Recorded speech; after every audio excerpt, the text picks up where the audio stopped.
Well, my friends, we've reached the end of the Little Wizard Story series, and what better way to end this special edition of Cryptozoology than with a story from the Scarecrow himself, with a telling of the Scarecrow and the Tin Woodman.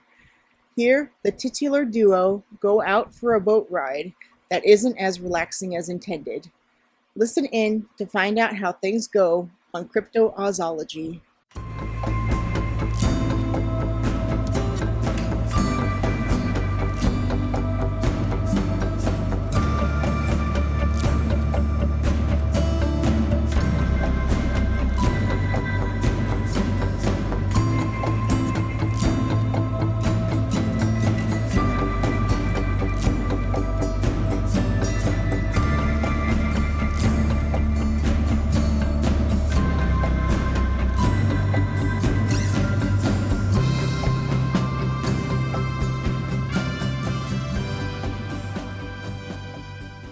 The Scarecrow and the Tin Woodman. There lived in the land of Oz two queerly made men, who were the best of friends. They were so much happier when together that they were seldom apart. Yet they liked to separate, once in a while, that they might enjoy the pleasure of meeting again. One was a Scarecrow. That means he was a suit of blue Munchkin clothes, stuffed with straw, on top of which was fastened a round cloth head, filled with bran to hold it in shape. On the head were painted two eyes, two ears, a nose, and a mouth. The Scarecrow had never been much of a success in scaring crows, but he prided himself on being a superior man because he could feel no pain, was never tired, and did not have to eat or drink. His brains were sharp, for the Wizard of Oz had put pins and needles in the Scarecrow's brains.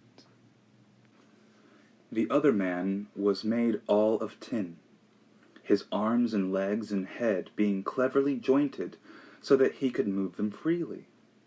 He was known as the Tin Woodman, having at one time been a wood chopper, and everyone loved him because the wizard had given him an excellent heart of red plush. The Tin Woodman lived in a magnificent tin castle, built on his country estate in the Winky Land, not far from the Emerald City of Oz. It had pretty tin furniture, and was surrounded by lovely gardens in which were many tin trees and beds of tin flowers. The palace of the Scarecrow was not far distant, on the banks of a river, and this palace was in the shape of an immense ear of corn. One morning, the Tin Woodman went to visit his friend the Scarecrow, and as they had nothing better to do, they decided to take a boat ride on the river. So they got into the Scarecrow's boat, which was formed from a big corn cob, hollowed out and pointed at both ends and decorated around the edges with brilliant jewels. The sail was of purple silk and glittered gaily in the sunshine. There was a good breeze that day, so the boat glided swiftly over the water. By and by they came to a smaller river that flowed from out a deep forest, and the Tin Woodman proposed they sail up this stream, as it would be cool and shady beneath the trees of the forest. So the Scarecrow, who was steering, turned the boat up the stream, and the friends continued talking together of old times, and the wonderful adventures they had met with while traveling with Dorothy. They became so much interested in this talk that they forgot to notice that the boat was now sailing through the forest, or that the stream was growing more narrow and crooked. Suddenly the Scarecrow glanced up and saw a big rock just ahead of them. "Look out!" he cried, but the warning came too late. The Tin Woodman sprang to his feet just as the boat bumped into the rock, and the jar made him lose his balance. He toppled and fell overboard, and being made of tin, he sank to the bottom of the water in an instant, and lay there at full length, face up. Immediately the Scarecrow threw out the anchor so as to hold the boat in that place, and then he leaned over the side and through the clear water looked at his friend sorrowfully. "Dear me!"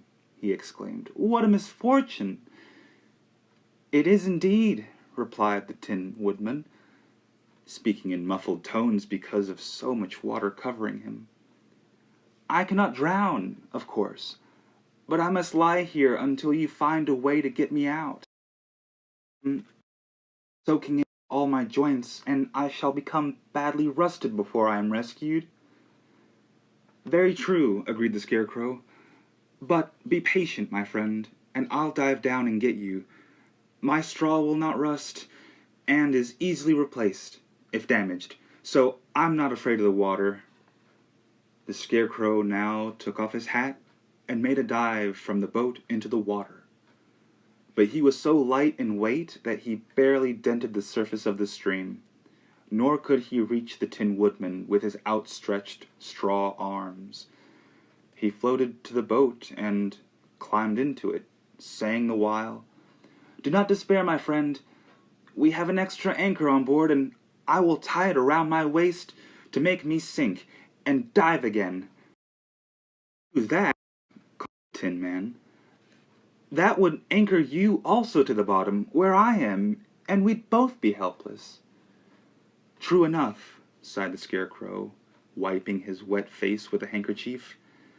And then he gave a cry of astonishment, for he found he had wiped off one painted eye, and now had but one eye to see with. "Oh, how dreadful!" said the poor Scarecrow. "That eye must have been painted in watercolor instead of oil. I must be careful not to wipe off the other eye, for then I could not see to help you at all." Elfish laughter greeted this speech, and looking up, the Scarecrow found the trees full of black crows, who seemed much amused by the straw man's one-eyed countenance. He knew, however, and they had usually been friendly to him because he had never deceived them into thinking he was a meat man, the sort of man they really feared. "Don't laugh," he said. "You may lose an eye yourself some day." "We couldn't look as funny as you if we did," replied one old crow, the king of them. "But what has gone wrong with you?" "The Tin Woodman, my dear friend and companion, has fallen overboard and is now on the bottom of the river," said the Scarecrow. "I'm trying to get him out again, but I fear I shall not succeed." "Why, it's easy enough," declared the old crow. "Tie a string to him, and all my crows will fly down, take hold of the string, and pull him up out of the water. There are hundreds of us here, so our united strength could lift much more than that." "But I can't tie a string to him," replied the Scarecrow. "My straw is so light that I am unable to dive through the water. I've tried it and knocked one eye out." "Can't you fish for him?" "Ah, that is a good idea," said the Scarecrow. "I'll make the attempt." The fish boat, with a stout hook at the end of it. No bait was needed, so the Scarecrow dropped the hook into the water until it touched the Woodman. "Hook it into a joint," advised the Crow, who was now perched upon a branch that stuck far out and bent down over the water. The Scarecrow tried to do this, but having only one eye, he could not see the joints very clearly. "Hurry up, please," begged the Tin Woodman.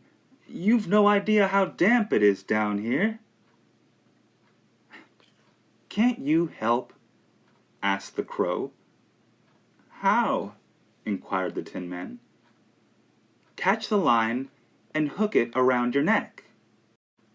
The Tin Woodman made the attempt, and after several trials wound the line around his neck and hooked it securely. "Good!" cried the King Crow, a mischievous old fellow. "Now then, we'll all grab the line and pull you out." At once the air was filled with black crows, each of whom seized the cord with beak or talons. The Scarecrow watched them with much interest, and forgot that he had tied the other end of the line around his own waist, so he would not lose it while fishing for his friend. "All together for the good cause!" cried the King Crow, and with a great flapping of wings the birds rose into the air. He clapped his soft hands in glee as he saw his friend drawn from the water into the air. But the next moment the straw man was himself in the air, his stuffed legs kicking wildly, for the crows had flown straight up through the trees. On one end of the line dangled the Tin Woodman, hung by the neck, and on the other dangled the Scarecrow, hung by the waist, and clinging fast to the spare anchor of the boat, which he had seized, hoping to save himself. "Hi there! Careful!" shouted the Scarecrow to the crows. "Don't take us so high! Land us on the river bank!" Ben, chief. They thought it a good joke to bother the two, now that they held them captive. "Here's where the crows scare the Scarecrow," chuckled the naughty King Crow. And at his command, the birds flew over the forest to where a tall, dead tree stood higher than all the other trees. At the very top was a crotch, formed by two dead limbs, and into the crotch the crows dropped the center of the line. Then, letting go their hold, they flew away, chattering with laughter, and left the two friends suspended high in the air, one on each side of the tree. Now the Tin Woodman was much heavier than the Scarecrow, but the reason they balanced so nicely was because the straw man still clung fast to the iron anchor. There they hung, not 10 feet apart, yet unable to reach the bare tree trunk.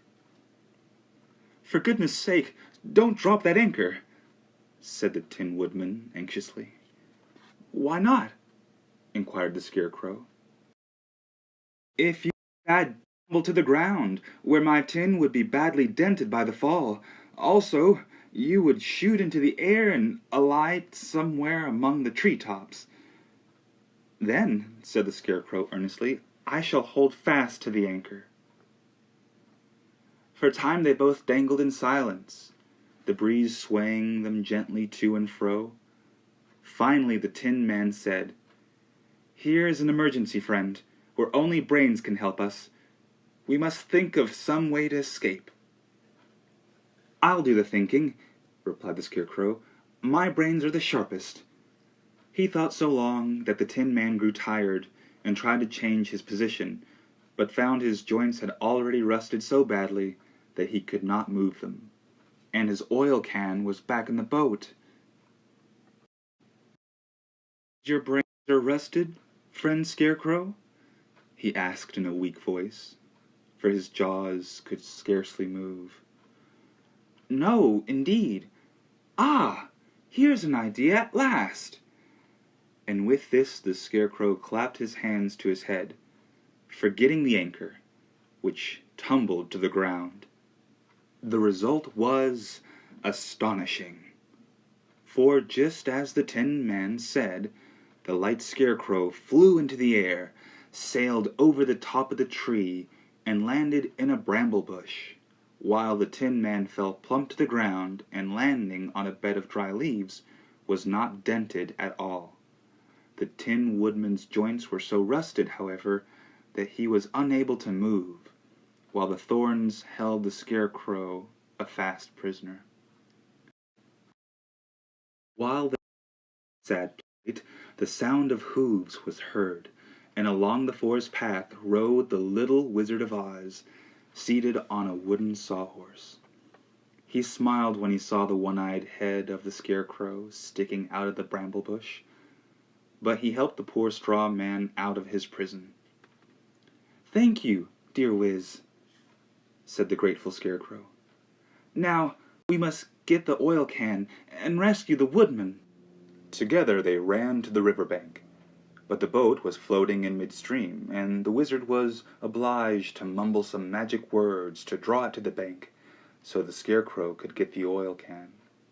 Then back they flew to the Tin Man, and while the Scarecrow carefully oiled each joint, the little wizard moved the joints gently back and forth until they worked freely. After an hour of this labor, the Tin Woodman was again on his feet, and although still a little stiff, he managed to walk to the boat. The wizard and the sawhorse also got on board the corn-cob craft, and together they returned to the Scarecrow's palace. But the Tin Woodman was very careful not to stand up in the boat again. Thanks for watching. I hope you enjoyed Cryptozoology OzCon edition. Special thanks to our guest narrators Justin Peavy, Colin Ayres, Sam Milazzo, and OzRoy Chase, who sat with us to tell us some stories. And thank you to our audience who joined us this weekend to listen to these 6 unforgettable short stories by L. Frank Baum. And if you haven't already, like and subscribe to Oz Connection for more Aussie stories and content.